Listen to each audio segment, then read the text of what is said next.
አውቀዋል። አብሬ እየመጣሁ አይደል እንዴ? ቀስ በል እንጂ። ዝም በል፣ ምንም እንዳትናገር።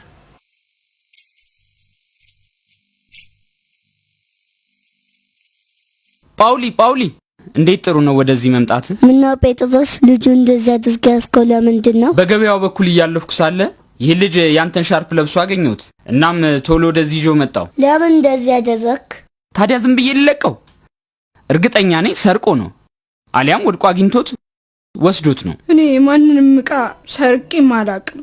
አባቴ ከመሞቱ በፊት ሁሌም ሃና መቼም ቢሆን እግዚአብሔርን የሚያስቀይም ነገር አታድርግ ይለኝ ነበር።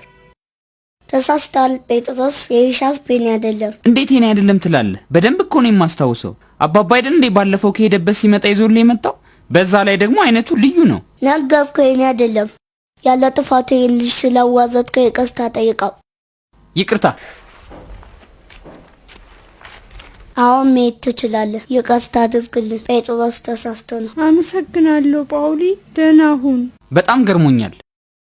እንዴት ይሄን ውድ ሻርፕ ሊገዛ ይችላል?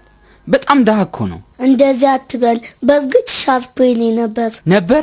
ምን ማለት ነው ነበር? እንዳልከው ልጁ በጣም ደሃ ነበር። በጣም ስለሚበልጥ እኔ ሌላ ሻርፕ ነበረኝ። እሱ ምንም አልነበረው። እንደ ስጦታ ሰጠሁት። እሺ የኔ አይደለም ብለው ዋሸኝ አይደል? አይ አልዋሸሁም።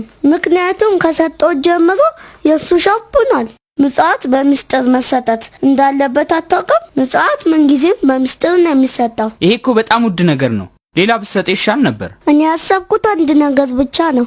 ኢየሱስ የተናገረው የመጽሐፍ ቅዱስ ቃል ከነዚህ ደካሞች ለአንዱ የምታደርጉትን ለእኔ እንዳደረጋችሁ ትቆጥረዋለሁ።